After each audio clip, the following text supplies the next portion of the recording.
नमस्कार, डेली 24 भारत देख रहे हैं आप। मैं हूं आपके साथ साहिल धुलिया। हमारी इस खास पेशकश में आप सभी का स्वागत है। तो पश्चिम बंगाल में ईडी की कार्रवाई को लेकर चल रहे बवाल के बीच तृणमूल कांग्रेस यानी कि टीएमसी के सांसद केंद्रीय गृह मंत्री अमित शाह के दिल्ली स्थित कार्यालय के बाहर जोरदार विरोध प्रदर्शन करते नजर आए। प्रदर्शन में डेरेक ओब्रायन, शताब्दी रॉय, महुआ मोइत्रा और कीर्ति आजाद जैसे प्रमुख सांसद शामिल रहे।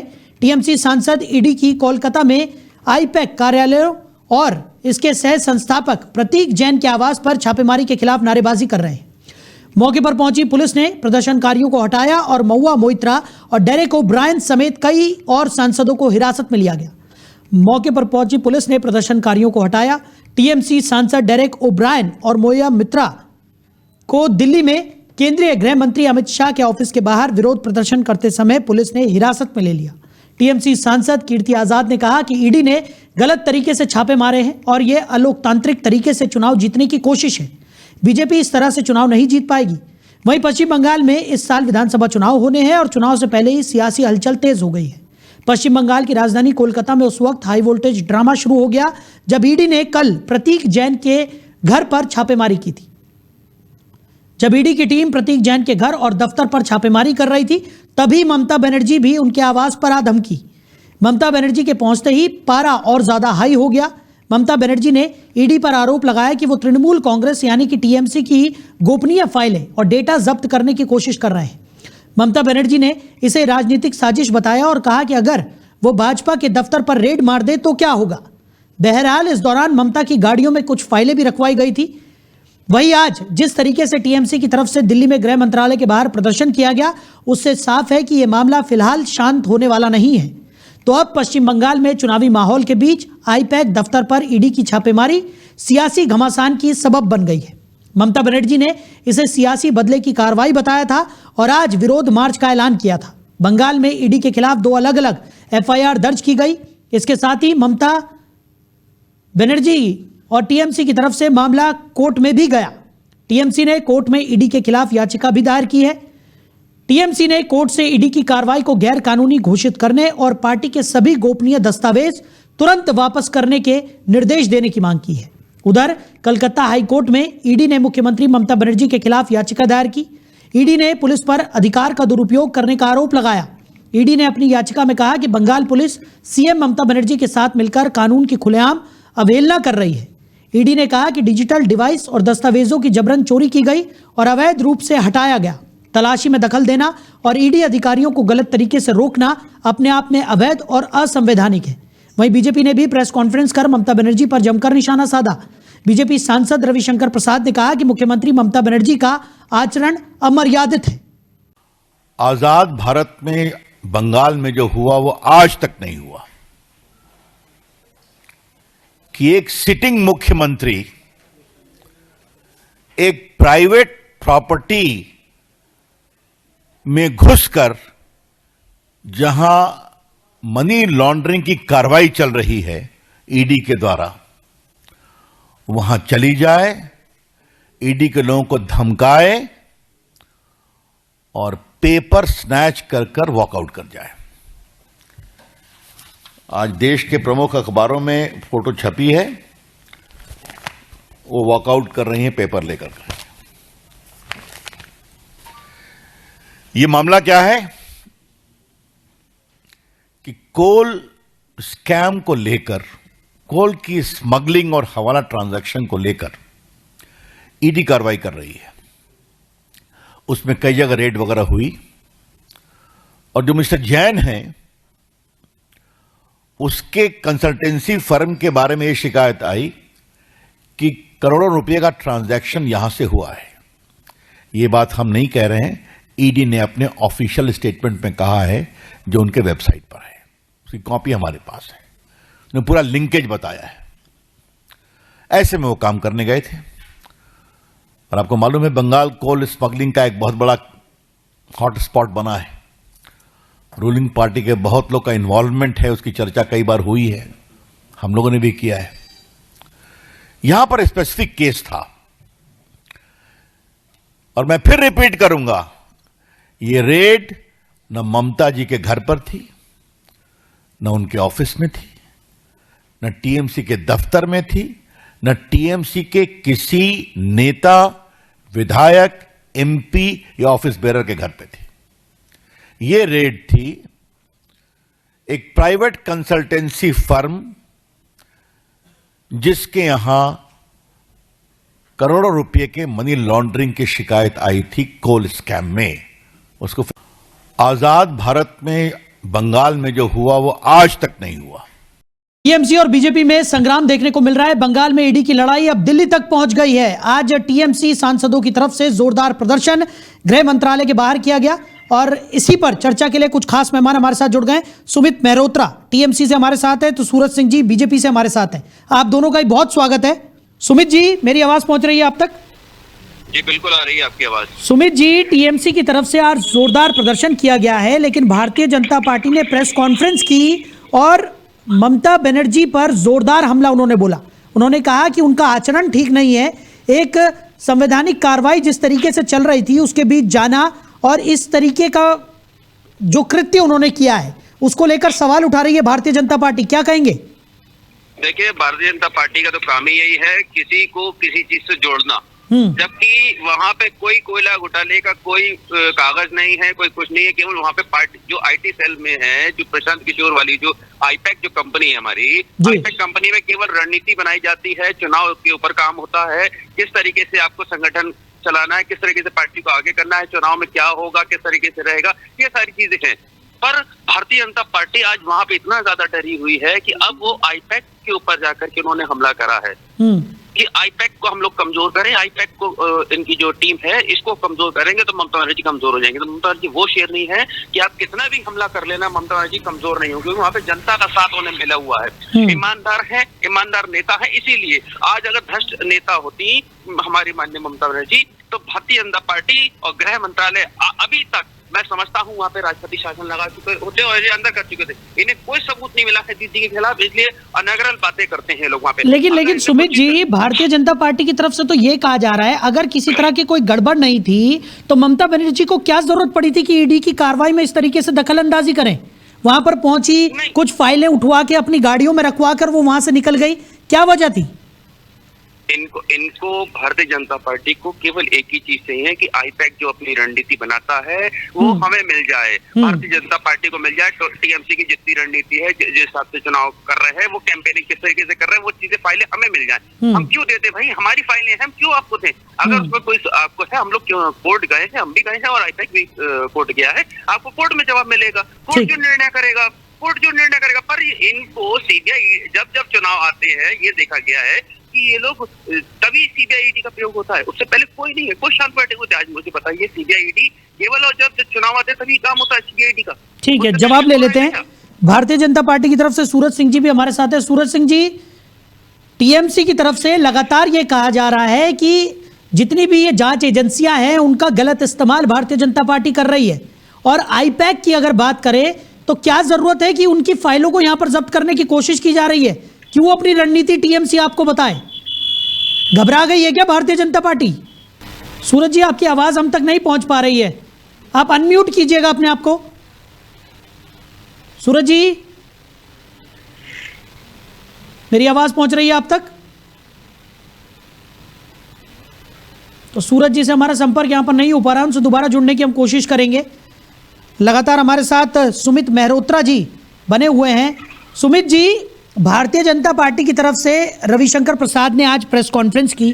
उन्होंने ये कहा कि ममता बनर्जी की अगर बात करें, केंद्र में वो मंत्री रह चुकी हैं, अभी एक मुख्यमंत्री के पद पर वो कार्यरत हैं, ऐसे में क्या उन्हें ये शोभा देता है कि एक जो संस्था है वो अपना काम कर रही है, उस बीच जाना, इस तरीके से बयानबाजी करना, संस्था के लोगों को डराना धमकाना और वहाँ से उन फाइलों को लेकर निकल जाना? कहीं ना कहीं उनकी जो पूरी कार्य प्रणाली है वो संदेह के घेरे में है। कौन सी संस्था, कैसी संस्था? आप मुझे बताइए। संवैधानिक संस्था होती है, वो निष्पक्ष काम करती है, फ्री होल्ड करके काम करती है। कहीं चुनाव आयोग के, कहीं कभी चुनाव आयोग, कभी सीबीआई, कभी ईडी, ये जब ये इनसे कहते हैं आप जाइए वहां पे जाके धरना दीजिए, आप जाके वहां पे रेड करिए, ये लोग तब काम करते हैं, उनके अंडर में काम कर रहे हैं भारतीय जनता पार्टी के। आज मुझे बताइए 5 साल हो गए, क्या सीबीआई ईडी इससे पहले चुनाव में ज्यादा समय नहीं रह गया तभी सीबीआई ईडी एक्टिव हुई है केवल बंगाल के लिए? असम के लिए क्यों नहीं एक्टिव हो रही है और प्रदेशों में क्यों नहीं एक्टिव हो रही है? मुझे बताइए, क्या सीबीआई ईडी केवल बंगाल के लिए बनी है? आप मुझे बताइए ना, कहाँ कितने हो रहे हैं? उत्तर प्रदेश में क्या कोई घोटाले नहीं हो रहे हैं? कितनी जांचें हो रही हैं? और सबसे बड़ा आप मुझे बताइए, अगर इनको इतना ही है, सीबीआई ईडी अगर करती है तो सीबीआई ईडी की रडार पे तो आपके शुभेंदु अधिकारी भी है, उनकी फाइल क्यों बंद हो गई? अर्जुन सिंह की फाइल क्यों बंद हो गई? मुकुल राय की फाइल क्यों बंद हो गई? ऐसे कितने नेताओं के मैं नाम गिनाऊं तो शायद लंबी लिस्ट है। मैं बस 3 नाम मैंने आपको गिना है, ज्यादा लिस्ट नहीं गिना पाऊंगा क्योंकि लिस्ट में नाम बहुत सारे हैं जो भारतीय जनता पार्टी में गए हैं, टीएमसी के लोग, और जिनको भारतीय जनता पार्टी ने पहले ये कहा था कि ये लोग सब चोर है, डिफॉल्टर है, टोलाबाजी करते हैं, आज वही लोग भारतीय जनता पार्टी में चले गए हैं। ठीक, भारतीय जनता पार्टी में तो सीबीआई ईडी पहले उनकी जांच कर रहे हैं ना। ठीक है, सूरज जी हमारे साथ हैं। सूरज जी, मेरी आवाज पहुंच रही है अब आप तक? सूरज जी सुन पा रहे हैं आप?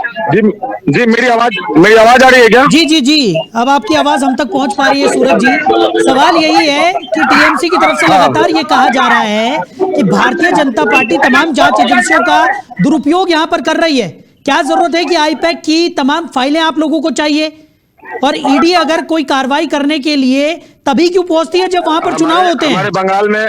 हमारे बंगाल में कहावत है कि थैला ना बोलने बिड़ाल गाछे उठे ना। ममता बनर्जी का असली जो मुखौटा है, हम लोग बोलते हैं ना कि कान धोए चालने माथा बिड़िया से। कल जो है एक राजा था, उस राजा का जो उसका जो प्राण था, उसका जान था, एक तोते में था। तो ये जो आई पैक जो है ना, ये आई पैक जो है एक मुखौटा है ममता बनर्जी का 20,000 करोड़ रुपए का जो घोटाला है, कोयला का घोटाला।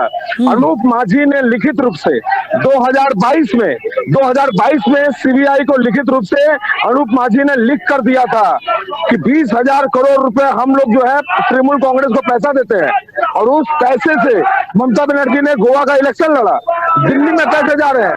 आई पैक क्या कर रही है? आई पैक पैसा जो है वो ट्रांसफर कर रही है इतने सारे राजनीतिक पार्टियों का।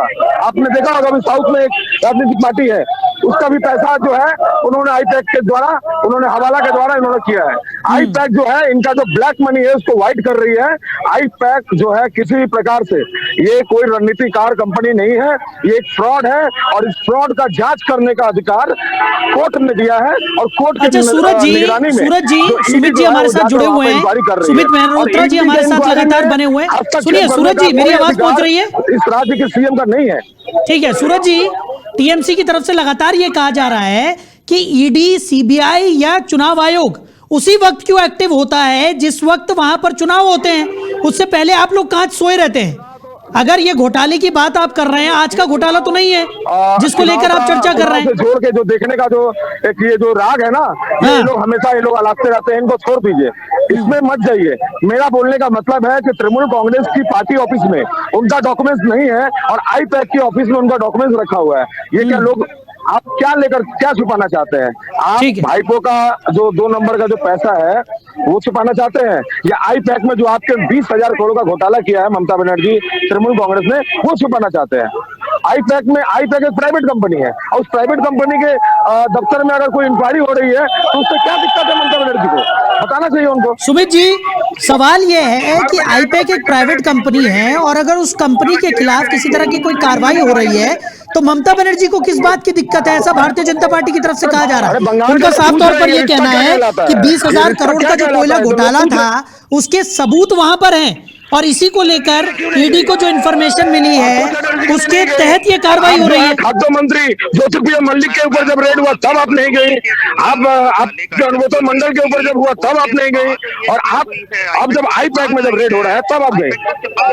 नहीं, तो उनका भारतीय जनता पार्टी का ये कहना है कि टीएमसी के डॉक्यूमेंट्स आई पैक के पास कर क्या रहे हैं? तो प्राइवेट संस्था है, गणतंत्र को एक तरह से गुंडा ही किया है ममता बनर्जी ने। ये वाली फाइल आई पैक के वहाँ पे है, कुछ नहीं, आई पैक से कोई लेना देना नहीं, पर इनको चुनाव प्रभावित करना है, ये उसके लिए मोड़ रहे हैं। मुझे आप बताइए आई पैक क्यों रखेगा भाई? वो तो चुनाव रणनीतिकार है, वो तो चुनाव में हमारे लिए काम करते हैं, हमारे संगठन के लिए, पार्टी के लिए काम कर रहे हैं। आई पैक हमारी संस्था है वो। इसमें भारतीय जनता पार्टी घबराई हुई है, इनको अपना इंटरनल सर्वे भारतीय जनता पार्टी करा चुकी है कि हम लोग को कितनी सीटें मिल रही हैं। भारतीय जनता पार्टी पूरी तरीके से हार रही है, पश्चिम बंगाल में। तो इन्होंने अब ये सोचा कि हम लोग हार तो रहे हैं, हम लोग को इन्हें परेशान करना चालू कर दिया, आईपैक को। पर मैं आपको बता दूं, इस परेशानी से माननीय ममता दीदी डरने वाली नहीं है, ना आईपैक की कोई टीम डरने वाली है। आप कितना भी परेशानी कर लीजिए, सीबीआईडी लगा दिए, ये कुछ नहीं है। इससे ज्यादा ये लोग परेशान करेंगे, तो हम लोग डरने वाले नहीं है। आपको अगर वाकई सीबीआईडी निष्पक्ष है, सीबीआईडी काम करे ना। मुझे बताइए, राम जन्मभूमि के अंदर कितना बड़ा 15 मिनट के अंदर घोटाले का हुआ था, आपने कितना घोटाले का पकड़ा। आपने मध्य प्रदेश में शिवराज सिंह चौहान क्या व्यापम घोटाला हुआ था, क्या करा आपने, वो कुछ नहीं बोलेंगे। सीबीआईडी केवल तोते के तरीके से विपक्ष के ऊपर काम कर रही है। ये ज्यादा दिन दूर नहीं है जब ये लोग हटेंगे तो इससे ज्यादा दुगनी। देखिए सुमित जी सुनिए, एक सवाल जो बार बार भारतीय जनता पार्टी की तरफ से पूछा जा रहा है, भारतीय जनता पार्टी का ये कहना है कि एक तरफ आप लोग आरोप लगा रहे हैं कि ईडी जो है वो भारतीय जनता पार्टी के लिए काम कर रही है, जबकि नहीं है। मैं आपको बता दूं, मैं आपको मेरी बात का आप जवाब दीजिए। अगर ये लोग कहते हैं कि सीबीआईडी हमारे उस पर काम नहीं करती, तो 2014 के बाद से आप एक नेता का नाम बताइए भारतीय जनता पार्टी में। नहीं, मैं मेरा सवाल तो पूरा सुन लीजिए। सुमित जी सुनिए तो सही, मैं आपकी बात मान रहा हूं। जो आप आरोप लगा रहे हैं उसी पर मेरा सवाल है कि एक तरफ तो आप लोग आरोप लगा रहे हैं कि भारतीय जनता पार्टी के कहने पर ईडी तमाम तरीके की जांच कर रही है, लेकिन दूसरी तरफ जैसा कि आप कह रहे हैं कि आईपैक एक संस्था है जो कि पार्टी के लिए काम करती है, उससे ईडी का कोई मतलब, उससे टीएमसी का कोई इतना लेना देना नहीं है, टीएमसी की कोई फाइल वहां पर नहीं थी। अगर ऐसा है तो फिर किस बात की दिक्कत थी? ममता बनर्जी वहां पर क्यों पहुंची? उन्होंने उन फाइलों को अपनी गाड़ी में क्यों रखवाया? इन तमाम चीजों को लेकर आज भारतीय जनता पार्टी ने एक प्रेस कॉन्फ्रेंस की है, जिसमें उनका साफ तौर पर यह कहना है कि अगर संदेह इसीलिए उठ रहा है क्योंकि ममता बनर्जी ने वो कृत्य किया, वो वहां पर पहुंची, ईडी की कार्रवाई के बीच में उन्होंने दखल दिया। बहुत अजीब बात है। सीबीआई ईडी से होना चाहिए, सीबीआई ईडी लोग जवाब दें और टीएमसी के लोग जवाब देंगे। इसमें भारतीय जनता पार्टी क्यों कूद रही है? जबकि मुझे बताइए, जब चुनाव आयोग के ऊपर उंगली उठती है तो भारतीय जनता पार्टी के लोग आगे डिफाइन करने लगते हैं, यानी कि कहीं ना कहीं तो खेल है, कनेक्शन है। अरे भाई, आपसे कोई मतलब नहीं है, भारतीय जनता पार्टी क्यों कूद रही है? भारतीय जनता पार्टी सीबीआईडी का दुरुपयोग करती है। जिस तरीके से दुरुपयोग करती है, हम उसी के खिलाफ आवाज उठा रहे हैं पूरे बंगाल में और दिल्ली में भी। इसको उठाते रहेंगे, जनता के आगे रखते रहेंगे। आप अगर इतने ही ईमानदार हैं, इतने ही हरीशचंद्रवादी हैं, तो आप मुझे बताइए 2014 से जिस तरीके से सीबीआईडी केवल विपक्ष के लोगों के ऊपर जाकर के काम कर रही है, आपने अपने कितने नेताओं को उठा करके बंद कराया? आप कराइए, नेताओं को बंद कराइए। आप हेमंत विश्व शर्मा को अंदर कराइए, जो सीएम बने हुए असम के। क्या आपने करा? नहीं करा। जो घोटालेबाज थे, जो पहले कांग्रेस में थे और अब भाजपा में आ गए, तो वो घोटालेबाज नहीं है। आप करिए ना, हेमंत विश्व शर्मा को अंदर करिए।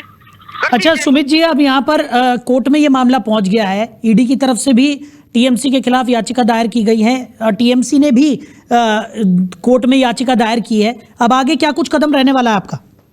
देखिए, हम लोग कोर्ट का सम्मान करते हैं और जो कोर्ट फैसला करेगा उसे हमें स्वीकार होगा। बाकी चीजें आप लोगों को समय समय पे सारी चीजें अवगत करा दी जाएंगी मीडिया को। और ये तो देखिए, आज लोकतंत्र की हत्या जिस तरीके से भारतीय जनता पार्टी कर रही है, ये सबको दिख रहा है, बंगाल वासियों को भी दिख रहा है, जिस तरीके से लोग करना चाहते हैं। आज जिस तरीके से ये लोग पिछले चुनाव में 2021 में जो 70-72 सीटें जीते थे, उससे भी नीचे आ रहे हैं ये लोग। सर्वे हो चुका है इनका, इंटरनल सर्वे ये लोग करा चुके हैं। तो इसलिए बौखलाहट है, कहीं ना कहीं निकालेंगे। खेसियानी बिल्ली खंबा न कोसने वाली बात है, वो होगी। हम इससे डरने वाले नहीं। हम तो कह रहे हैं, आप चुनाव में आइए, चुनाव फेस करिए, जनता से वोट मांगिए। जनता अगर आपको वोट करती है, लाइक करती है, आप आइए, आप चुनाव जीतिए। पर ये इनको चुनाव उससे नहीं जीतना है, इनको सीबीआईडी से चुनाव जीतना है, चुनाव आयोग के द्वारा माध्यम से चुनाव जीतना है। आज ये चुनाव आयोग और सीबीआईडी छोड़ दें, मैं दावे से कह सकता हूँ ये किसी प्रदेश में सरकार नहीं बना पाएंगे। ये किसी प्रदेश में सरकार नहीं बना पाएंगे। पर ज्यादा दिन दूर नहीं है, इनकी विदाई में बंगाल से हम लोग करेंगे और उसके बाद देश से भी इनकी विदाई तय होगी। चलिए, सुमित जी हमारे साथ जुड़ने के लिए, इस तमाम चर्चा के लिए आपका बहुत शुक्रिया। सूरज जी भी हमारे साथ जुड़े हुए थे भारतीय जनता पार्टी से, सूरज जी का भी बहुत शुक्रिया इस तमाम चर्चा में साथ निभाने का। तो टीएमसी और बीजेपी में संग्राम देखने को मिल रहा है। बंगाल में ईडी की लड़ाई अब दिल्ली तक पहुंच गई है। टीएमसी सांसदों ने गृह मंत्रालय के सामने प्रदर्शन किया है। अमित शाह के दिल्ली कार्यालय के बाहर भी जोरदार प्रदर्शन टीएमसी सांसदों की तरफ से किया गया। ईडी की पश्चिम बंगाल में कार्रवाई के विरोध में ये सांसद सड़कों पर उतरे, प्रदर्शन करते हुए नजर आए। महुआ मोइत्रा और डेरेक ओब्रायन को और साथ ही में कई और सांसदों को पुलिस ने हिरासत में भी लिया। बीजेपी ने प्रेस कॉन्फ्रेंस कर ममता बनर्जी सरकार पर निशाना साधा और बीजेपी सांसद रविशंकर प्रसाद ने प्रेस कॉन्फ्रेंस की, जिसमें उन्होंने साफ तौर पर कहा कि ममता बनर्जी सीएम है और उनका आचरण इस पूरे कृत्य में कहीं से भी सही नहीं था। अब इस पूरे मामले में आगे क्या कुछ निकलकर सामने जाता है, क्योंकि मामला अब कोर्ट तक पहुंच गया है। कोर्ट की दहलीज पर यह पूरा मामला है। टीएमसी की तरफ से कोर्ट में याचिका दायर की गई है, वहीं ईडी ने भी टीएमसी के खिलाफ कार्रवाई में विघ्न डालने को लेकर याचिका दायर की है। अब आने वाले समय में क्या कुछ निकलकर सामने आता है, इस पर भी नजर बनी रहेगी। फिलहाल हमारी इस खास पेशकश में इतना ही। बने रहिए और देखते रहिए Daily 24 भारत। नमस्कार।